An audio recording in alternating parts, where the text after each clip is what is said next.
Zonja dhe zotërinj, ju përshëndes nga edicioni informativ në ekranin e Blu Televizion. Do ndalemi në aktualitet ku 18 vite më parë, më 17 shkurt të 2008 në orën 15:39 në kuvendin e Prishtinës, Kosova shpalli pavarësinë. Në një mbledhje të jashtëzakonshme, kuvendi i Kosovës shpalli Kosovën shtet të pavarur dhe demokratik. E në të njëjtën sallë, sot është zhvilluar seanca solemne për ditën e pavarësisë më të pranishëm presidentin e Shqipërisë Bajram Begaj dhe vllajën e Adem Jasharit, Rifat Jashari.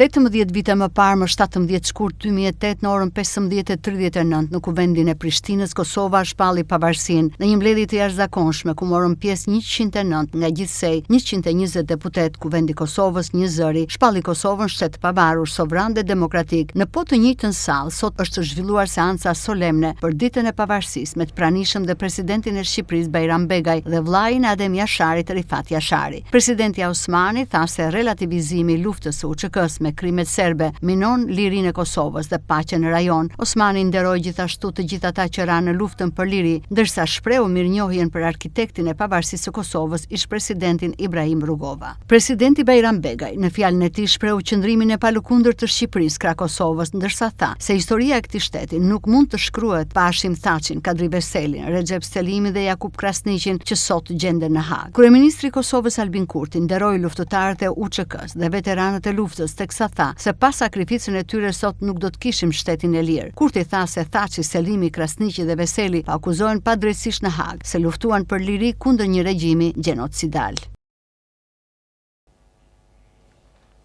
Në 18 vite, Kosova ka ecur në shumë drejtime dhe më mirë se vendi ynë krahasuar. Kështu janë shprehur këtë 17 shkurt për Blu Televizion, qytetarë vlonjat, të cilët e cilësojnë si një drejtësi të mohuar e një proces pa standarde, gjykimin që po u bëhet në anë atyre që sollën pavarësinë. 17 shkurti shënon një datë të shënuar për Shqipërinë e vogël, shtetin e pavarur të Kosovës, por ky 18 vjetor e gjen Kosovën në një tjetër betejë për liri. 4 prej luftëtarëve të UÇK-s por gjykohen në gjykatën e Hagës. Qytetarët e Vlorës urojnë pavarësinë e Kosovës, duke shpresuar se do të kenë vetëm suksese. Për sa i përket zhvillimit në 18 vite, vlonjatët thonë se Kosova ka ecur në shumë drejtime, edhe më mirë se vendi ynë, ku sigurisht ka shumë punë për të bërë. Ndërkohë e cilësojnë si një drejtësi të mohuar, si një proces pa standarde, gjykimin që po bëhet në Hag ndaj atyre që sollën pavarësinë. 45 vite e burgim të kërkuara për ta është tepër jashtër për ata që luftuan për liri. Qytetarët thonë se procesi është indikuar nga Serbia e vendimi anon në favor pikërisht të serbërve. I quaj gabim atë që bëhet me ata, sepse ata luftuan për çlirimin e vendit, nuk luftuan për këto gjëra që janë. Shumë gjëke që ta luftuan për shpërmimin e vendit, nuk luftuan për ti mendimit. Shumë mirë të bëjtë. Të paruan për të. Jo që Kosova gjithmonë ka qenë më nga neve. Isha dela i Thaçi që janë të katrat ajo që unë them do të më shumë nga që thonë vetë ata. Dorisa është manipuluar dhe kanë marrë. Ne kemi votën kurrë se erdhën pushtetit e saj migrantë nga Kosova. Kështu që po të besosh ligën atëherë të në bolshevikit, pa që e drejt, më pa drejtësi që është bërë Kosovës kjo është. Po, si duket, kanë llogaritur moshën e tyre, derisa të vdesin. Po, tepër jashtë dhe shumë jashtë për bilet, ku di unë. S'kam parë atë në të moshë janë të vinë në kështu, se ata 50 vjeç janë, 25 këta, 105 vjeç. Ta shtirë, qka qënë është më mirë. Po që ka për të bërë, sidomos në lidhje me bashkësirë, jo me Maqedoninë e Veriut, me shqiptarët që janë aty, me ne këtu njerë në Grecë, po shqyrë gjetën aleatë. Është një ngjarje e rëndësishme për politikën shqiptare, për kombin shqiptar. Është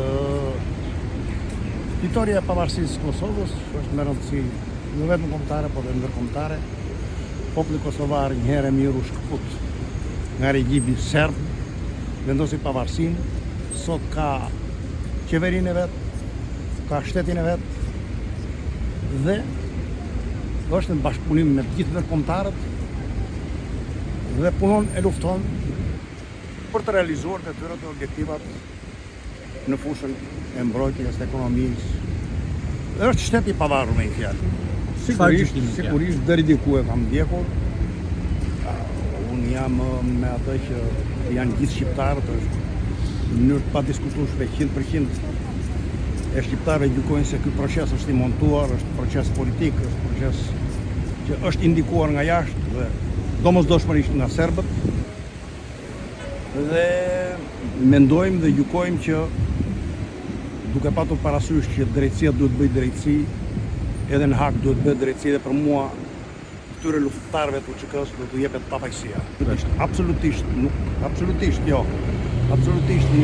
mund të gjykohet e nuk mund të veprohet me një vendim të prokurorisë Hagës.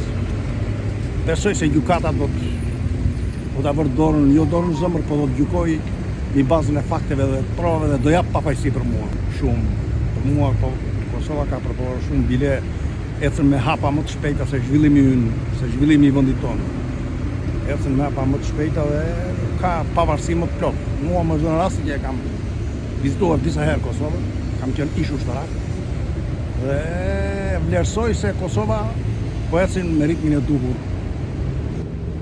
Më 17 shkurt të 2008-s, Kosova u shpall vend i lirë dhe i pavarur. Një pavarësi e arritur me luftë, sakrificë dhe gjak nga bijtë e Kosovës e Shqipërisë. Pjesë e luftës me kontribut të vyer janë edhe ata që sot po gjykohen padrejtësisht në Hag. E rikthehemi te përmbytjet e 4 tetorit të 2024-s, ku premtua që kanalet kuvuese të qytetit dhe ato të ujrave të larta do të pastroheshin dhe rehabilitoheshin. Por siç duket, frika dhe pasojat e përmbytjeve u haruan shpejt, teksa kanalet kuvuese po kthehen pak nga pak në gjendjen e viteve të mëparshme, ndërsa rreshtit e dendura të shiut në Vlorë nrisin rrezikun për përmbytje. Rreshtit e dendura të shiut në qytetin e Vlorës rrisin rrezikun për përmbytje, por megjithëse Vlora është një qytet i cili shpesh përballet me përmbytje dhe pasoja si dëme në banesa dhe biznese, sa është e përgatitur qyteti për përballimin e situatave. Një prej masave të marra është edhe pastrimi gjeneral apo rehabilitimi i kanaleve kulluese, një prej tyre ai më kryesori. Kanali Naunkus vijon të mbetet ende gangren për banorët e dy prej lagjeve kryesore të qytetit, që përshkon lagje 1 Maj dhe 24 Maj. Ky kanal pak muaj pas një aksioni pastrimi të ndërmarrë në të po kthehet sërish si më parë.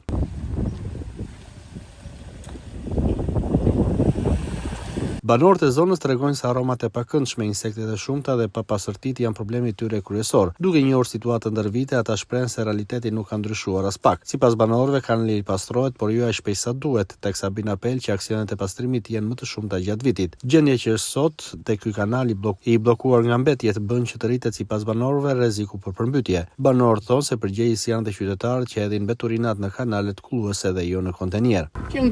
Era keqe, insekte, minj, lloj me turnë. Domethënë është e pajetueshme. Plan, llafe, plot. Premtimi plot. Lek për të bërë bashkia me halati përpara që bën një beton i madh aty, bëhet beton i madh aty, paska. Po rruga e spitalit është ndërruar rruga e spitalit 5 herë apo 6 herë, bëna 5 vjet. Lloj rrugës të tjera po gjëra kot investime pa lidhje. Për popullin këtu që pagon lekë të taksa, për të pastruar me sklep thjesht për të marrë kallëmat apo llojet e para kështu, vin ata një vit. Si po e shikon. Po jo, por neve ka pastruar njëra pastruan. Këtu është shpeshherë këtë rrugë bëj. Një ndiza ju pastruaj, e pastruan deri fund poshtë. Ande nuk e di unë se kush është. Po jedin ata, i lëshojnë aty te koshat, ato vjen andej shtyn era i jashtë tutje kanal. Po problem kanë. Probleme kanë njerëz. I kanë pastruar ata kush aty sa i bëjnë. Po të kanë ande, jedin aty te koshi, ato i merr era i shtyn aty. Jedin, që vetë nuk vjen dot te koshi, po aty jedin aty. Po është, se nuk duhet ashtu, se bllokohet atë del aty. Ajo është më mirë ta bllokohet, ta nduje komplet siç ajo aty lart. Se besi siç ajo aty lart. Ta mbyllësh komplet, ajo nuk është mirë, se ajo e ka mund të shtëpisë. Ja te kështu. Shikoj se çfarë është. Po e çoni që ta të shoh dhe po. Kanal më i qelbur që nuk do të ketë më në Vlorë. Ja, shikoj, plot. Çfarë pastrimi shko? Ka bërë një pastrim të qelbur, janë të gjitha krykat të bllokuara. Po ta shkosh më poshtë është më keq. Po me shumë ujë shko ku jetoj. Po liçet. Po le nuk rrihet këtu. halli, na pruri, tash I po rrim. Shumë të fare, po shumë të valla, më vinë keq. Mikrobet pa para. Por nuk jetoj. Që ku kam ardhur, unë jam në origin nga Korça, edhe është në rryrë ndonjëherë, jo se s'është në rryrë fare, po shumë rrallë. Unë kam ardhur 2003, po mbas edhe unë si kam pa rregullisht, po që shumë rrallë. Mjaftueshëm nuk është ajo, po edhe ne jemi të pandërgjeshëm në një farë mënyrë. Pas përmbytjeve të 4 tetorit 2024 u premtua që kanalet kulluese të qytetit dhe ato të ujrave të larta do të pastroheshin dhe rehabilitoheshin. Frika dhe pasojat e përmbytjeve u haruan shpejt, teksa kanalet kulluese po kthehen pak nga pak në gjendjen e viteve të mëparshme.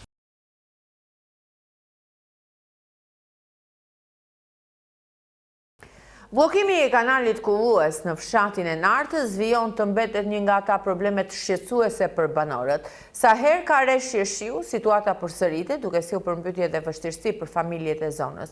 Sipas banorëve, mbi kanalin kullues është ndërtuar çka pengon funksionimin normal të tij, ndaj kërkohet ndërhyrja me një eskavator për pastrimin e tij. Bllokimi I kanalit në fshatin Nartë, 10 banesa në prani të ujit. Bllokimi I kanalit kullues në fshatin Nartë vijon të mbetet një problem shqetësues për banorët. Sa herë ka rreshje shiu, situata përsëritet duke sjellë përmbytje dhe vështirësi të shumta për familjet e zonës. Banorët ngren shqetësimin se mbi kanalin kullues është ndërtuar duke penguar funksionimin normal të tij dhe duke shkaktuar bllokimin. Sipas tyre është e domosdoshme ndërhyrja me një eskavator për pastrimin e kanalit dhe rikthimin e tij në funksionimin normal. Ata theksojnë se kjo situatë është e përvitshme dhe se 10 banesa rrezikojnë të sa herë ka rreshje intensive. Problemi është bllokuar kanali që e ka bërë baçe tjetri atje, është kanali që është andej, që tapet kanali, kaqesh, me eskavator. Mbytur, po shikosh andej, është gjysmë metër andej, shifë, doli lart ujë, mbytur shtëpi. Banesa ka andej para, ka komplet banesa tani. I ka në shtëpi, kanë komplet. Themeljet ka shtëpi tjetri, ma tani ka plot me ujë. Shifë sa ujë ka. Komplet shtëpia me ujë. Si pasojë bllokimit për një skavator për 100 metro, do të thënë për 50 metro kanal, që tapi e ka bllokuar tjetër, ka bërë baçe edhe jarku është kanali. Kanali jarku është që këtu, ja, ikën poshtë, që punoi hidrovori tjetër. E ke parasysh 10 banesa I kanë në ujë. Ja, ti ka ndej para. Të kaloj që tani. Gjuti kam në ujë. Shikoj. Shikoj punën, në ujë, të gjithë. Shikoj.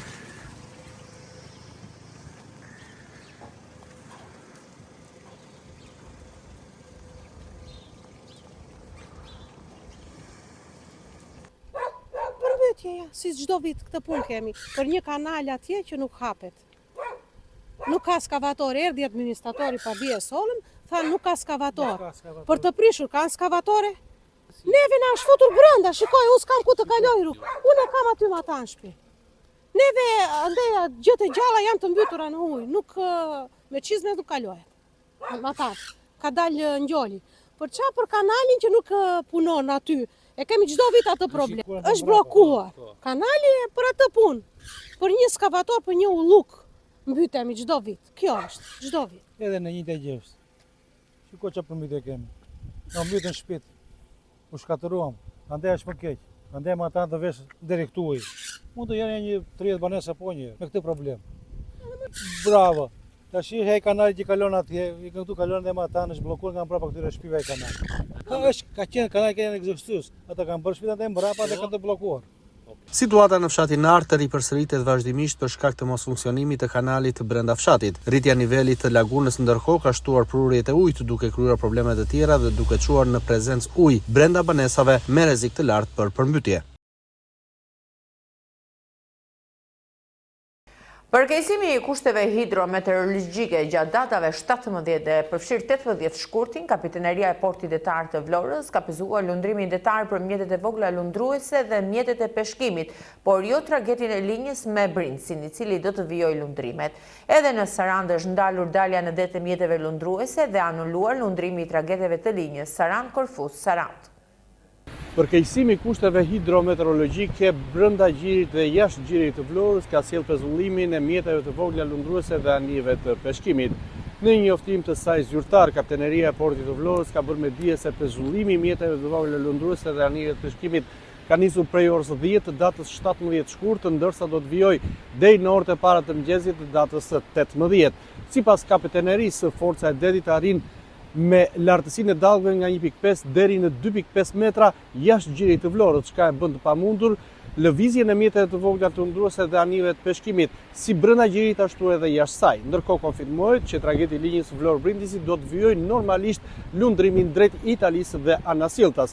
Me qëllim për të parandaluar çdo lloj problematike që mund të krijohet nga kapiteneria, është kërkuar që të gjithë drejtuesët e mjeteve të vogla lundruese dhe anive të peshkimit të qëndrojnë në zona të sigurta për të mos patur probleme për shkak të errës së fortë. Kështu për shkak të kushteve të përkeqësuara hidrometeorologjike gjatë datave 17-18 shkurt, brenda dhe jashtë gjirit të Vlorës, Kapiteneria e Portit Detar të Vlorës ka vendosur të pezullojë lundrimin detar për mjetet e vogla lundruese dhe mjetet e peshkimit. Kjo për shkak të errës me drejtim veri-perëndim me forcë 6-7 ball, shpejtësiere 15-20 metra në sekond dhe lartësi dallgë nga 1.50 deri në 2.50 metra. Lundrimi detar i këtyre mjeteve do të pezullohet për 2 ditë duke nisur nga ora 10 e ditës së sotme 17 shkurt deri në orën 06 të datës 18 shkurt, me qëllim parandalimin e çdo situate të papritur për shkak të kushteve atmosferike. Kapiteneria ka kërkuar bashkëpunimin e të gjitha subjekteve dhe institucioneve që ushtrojnë veprimtari në fushën e detarisë, për marrjen e masave të nevojshme në sigurimin e mjeteve në port dhe rritjen e gatishmërisë e ekuipazheve në mjetet lundruese. Ndërkohë, trageti i linjës me Brindisin do të vijojë lundrimet në normalitet, pasi përballon një forcë më të madhe deti. Përmirësimi i situatës hidrometeorologjike për mjetet e vogla lundruese dhe të peshkimit pritet pas orës 06 të datës 18 shkurt 2026. Edhe në Sarandë është ndaluar dalja në det e mjeteve lundruese, si dhe është anuluar lundrimi i trageteve të linjës Sarandë-Korfuz-Sarandë. Kjo sipas Kapitenerisë së Portit Sarandë për shkak të përkeqësimit të kushteve atmosferike dhe detare, përfshir erën me intensitet të lartë dhe dallgëzimin përtej normave të lejuara për lundrim të sigurt që arrin deri në 6 ball. Për ditën e sotme, e martë 17 shkurt, është ndaluar dhënia e lejeve dhe çdo dalje në det e mjeteve lundruese, përfshir ato turistike, peshkarexhat, skafet e vogla në të gjithë gjirin dhe zonën bregdetare të Sarandës, Ksamilit dhe Borshit. Njëherët kjo situatë do të vijojë dhe për lëvizjen e tragetit të linjës Sarandë-Korfuz dhe Anasilltas, që nuk do të lëvizin deri në njoftim të dytë. Rikthehemi bashkë me sociale. 72 persona në Vlorë të deklaruar zyrtarisht si përdorues të lëndëve narkotike, kryesisht heroin, marrin ndihmë mjekësore të përditshme, sipas mjekut Krenar Malaj, ndërsa mosha e tyre varion nga 16 në 47 vjeç. Por bluzat e bardha apelojnë për domosdoshmërinë e një godine më funksionale dhe praninë e një stafi të specializuar.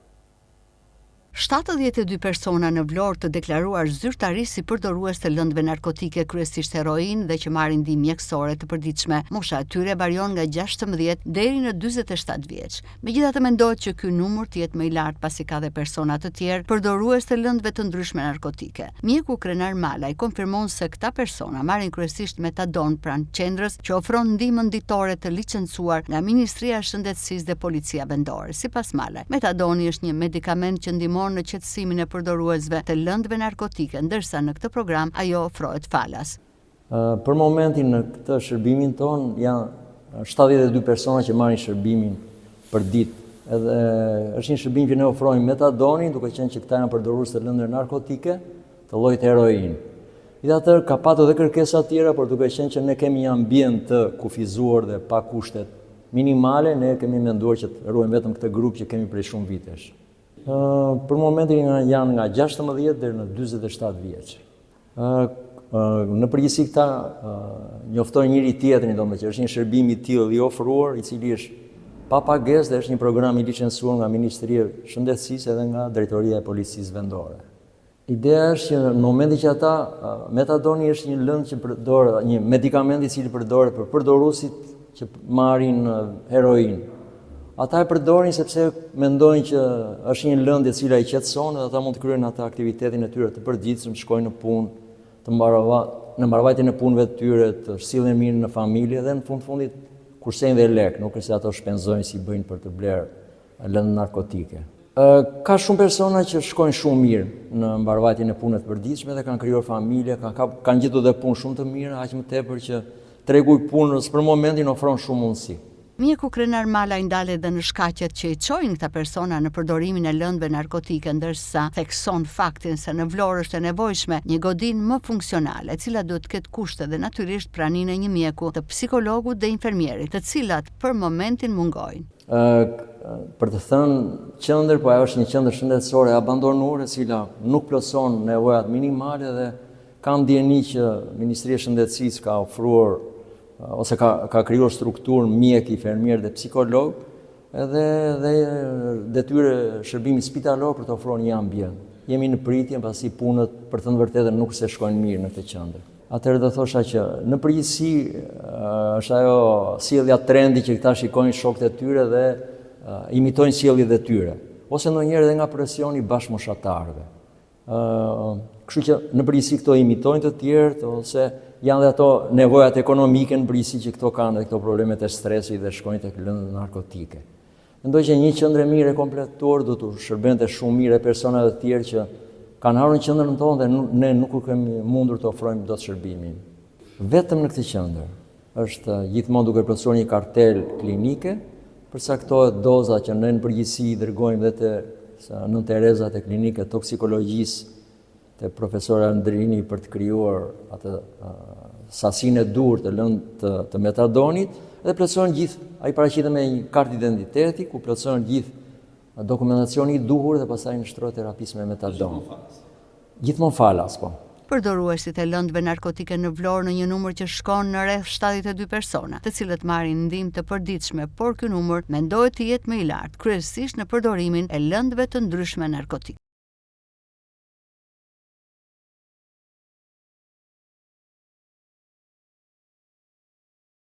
Vaksina trivalente kundër fruthit, rubeholës dhe parotitit lufton 3 sëmundje infektive dhe aplikohet në moshën 1 vjeç dhe 5 vjeç.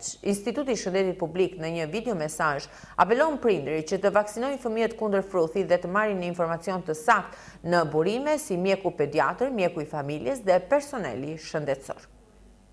Vaksina MMR, ose siç njihet ndryshe vaksina trivalente kundër fruthit, rubeolës dhe parotitit, lufton 3 sëmundje infektive dhe aplikohet në moshën 1 vjeç dhe 5 vjeç. Shefja e programit të vaksinimit pranë Institutit të Shëndetit Publik, Rovena Daja, në një video mesazh të shpërndar nga Ministria e Shëndetësisë dhe Mirëqenies Sociale, u shpreh se kjo vaksinë duhet të aplikohet në kohë. Daja apelon prindërit që të vaksinojnë fëmijët kundër fruthit dhe të marrin informacion të saktë dhe të besueshëm në burime si mjeku pediatër, mjeku i familjes dhe personeli shëndetësor. Vaksina ndaj fruth, rubeol, parotitit aplikohet në 2 doza. Doza e parë në moshën 1 vjeç dhe doza e dytë në moshën 5 vjeç. Vaksinoni fëmijët tuaj në kohë. Vaksina ju mbron ndaj fruthit, rubeolës dhe parotitit. Vaksinoni duke besuar, merrni informacionin e saktë në burime të besueshme, tek mjeku pediatër, mjeku i familjes dhe ndërkohë në personelin shëndetësor. Sipas Institutit të Shëndetit Publik, gjatë vitit 2025 në Shqipëri janë konfirmuar 18 raste me fruth. Shumica e rasteve i përkasin grup moshës pediatrike 0-14 vjeç, ndërsa vetëm një rast është regjistruar tek një i rritur. Të dhënat për vitet 2017-2024 tregojnë se mbulesa vaksinale me 2 doza për 5 vjeçarët në Shqipëri ka mbetur relativisht e qëndrueshme 92%, por sipas Organizatës Botërore të Shëndetësisë, për eliminimin e fruthit kërkohet mbulim me më shumë se 95% të popullsisë me 2 doza. Tentoi të kaloj në pikën kufitare të KKV-s shumën 34.700 euro, blut e policisë kufitare nisin procedimin në gjendje të lirë për veprën penale, mos deklarimi në kufi të hogave dhe sendeve me vlerë për një shtetase nga Burreli. E gjithashtu, u sekuestrua me cilësinë e provës materiale shuma e eurove. Në vim të punës së shërbimeve të policisë kufitare KKV me qëllim parandalimi dhe goditjen e palishme në kufi, në dalje u krye kontroll në çantën e shtetases me iniciale DB, ku u gjetën 34.700 euro, të cilat ajo nuk i kishte deklaruar konform ligjit. Në vim të veprimeve procedurale për rastin, specialistët për hetimin e krimeve në Drejtorinë Vendore të Kufirit Migracionit Gjirokastër referuan materiale në prokurori ku nisi procedimi në gjendje të lirë për veprën penale mos deklarimi në kufi të hollave dhe i sendeve me vlerë. Për shtetasen DB, banuese në Burrel, gjithashtu u sekuestruan në cilësinë e provës materiale shuma e eurove. Materialet procedurale ju referuan prokurorisë pranë gjykatës së shkallës së parë të jurisdiksionit të përgjithshëm Gjirokastër për veprime të mëtejshme. Në 18 vjetorin e lirisë së Kosovës, në Bibliotekën Publike Shefqet Musaraj, Vlorë është çelur ekspozita Letërsia Kosovare si pasyre e artit dhe kulturës së kombit. Në hollin e bibliotekës janë ekspozuar veprat e mbi 100 autorëve që i përkasin letërsisë kosovare, që përcjellin fjalë që mbajnë histori, dhimbje dhe qëndres. Në ndërim të 17 shkurtit, një ditë e shënuar për Kosovën, e cila shënon shpalljen e pavarësisë së saj, është çelur në Bibliotekën Shefqet Musaraj në Vlorë ekspozita nderuese Letërsia Kosovare sipas artit, historisë, kulturës së një kombi. Në hollin kryesor të Bibliotekës së Vlorës janë shpalosur veprat e autorëve më të mëdhenj që i përkasin letërsisë kosovare. Veprat e shkruara të Martin Camajt, Azem Shkrel, Litre Xhepqoses dhe Ali Podrimjes, por dhe veprat e tjera të autorëve të letërsisë së shkruar. Janë veprat të mbi 100 autorëve që shpalosen në bibliotekë për gjithë lexuesit. Ekspozita Jo Pashkas është çelur këtë 17 shkurt në ditën e pavarësisë së Kosovës, e cila do të qëndrojë e hapur për shumë gjatë. Vlen të theksohet se në të shpalosen edhe vepra të shumta të autorëve që kanë shkruar për fëmijë dhe që i përkasin letërsisë kosovare. Qëllimi i kësaj ekspozite është shpalosja e veprave të autorëve, të cilët me anë të penës së tyre tregojnë sakrificën e popullit të Kosovës për liri dhe pavarësi. Këto vepra shpalosin luftën e përgjakshme që ka bërë populli i Kosovës për të arritur pavarësinë e vendit më 17 shkurt 2008. Gjithashtu, kjo ekspozitë ka për qëllim të kontribuojë në ruajtjen e identitetit kombëtar nëpërmjet letërsisë shqipe. Një zjarr ka shpërthyer në orët e para të mëngjesit të sotëm në zonën e Kjaja në Napoli, duke përfshirë dhe teatrin Sanzaro. Flagët janë prapur me shpejtësi, duke përfshirë një pjesë të madhe të goditjes në via Kjaja, ndërsa kupola e teatrit është e shkatruar plotësisht.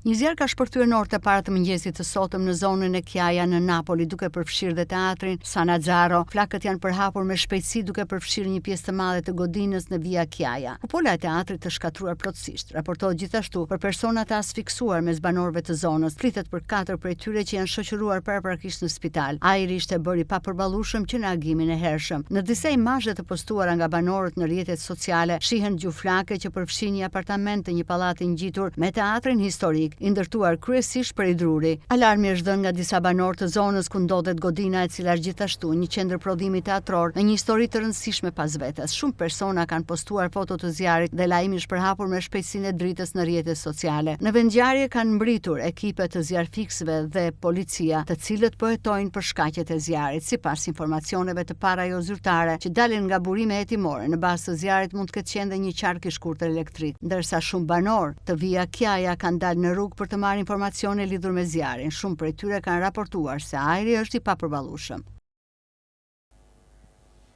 Ditën e sotme kanë bizotuar vranësira të dendura, gjatë orëve të vona të mbrëmjes do të ketë pushim të rreshjeve sipas meteorologëve. Ndërkohë fundjava pritet të sjellë moto të qëndrueshëm, ndërsa ditët e tjera do të sillin probleme në parametrat e erës dhe ngricat në akset rrugore. Fundjava pritet të sjellë moto të qëndrueshëm, ndërsa ditët e tjera do të sillin probleme në parametrat e erës dhe ngricat në akset rrugore. Fundjava pritet të sjellë moto të qëndrueshëm, ndërsa ditët e tjera do të sillin probleme në parametrat e erës si dhe ngricat në akset rrugore. Duke filluar nga orët e pasdites së kësaj dite, kemi dobësim të sistemit të rreshjeve, ndërsa gjatë orëve të vona të mbrëmjes do të kemi pushim të rreshjeve fillimisht në vijën bregdetare, e më pas gradualisht në gjithë territorin. Dita e mërkurë sjell ndërprerje të rreshjeve, por do të kemi një rënje të ndjeshme po ashtu të temperaturave të ajrit, duke bërë që temperaturat në orët e para të mëngjesit në zonat malore do të jenë -3 deri në -4 gradë Celsius, ndërsa maksimumet deri në 13 gradë Celsius. Temperaturat negative në gjysmën juglindore të vendit pritet të sillin problematika me ngricat në akset rrugore, jo vetëm e mërkura, por edhe e njëjtja do të jetë me dominimin e motit të paqëndrueshëm. Dita e premte parashikohet se do të sjellë rreshje, kryesisht në formën e shtrëngatave, ku pritet një cikël 24 orësh i paqëndrueshëm, duke bërë që të kemi edhe prezencën e rreshjeve të shiut në pjesën më të madhe të territorit. Fundjava parashikohet sipas sinoptikanëve se ka sinjale që do të sjellë përmirësim të kushteve të motit. Një tjetër problematik që do të shfaqet gjatë kësaj jave është parametri i erës, e cila do të jetë e fortë, kryesisht gjatë orëve të pasdites, kur në det të hapur mund të arrijë deri edhe në 90 km/h. Do të kemi përmirësim të erës të mërkurën, por e njëjtja do të sjellë sërish mjaft erë të fortë. Ju falenderoj dhe përshëndes. Mirupafshim.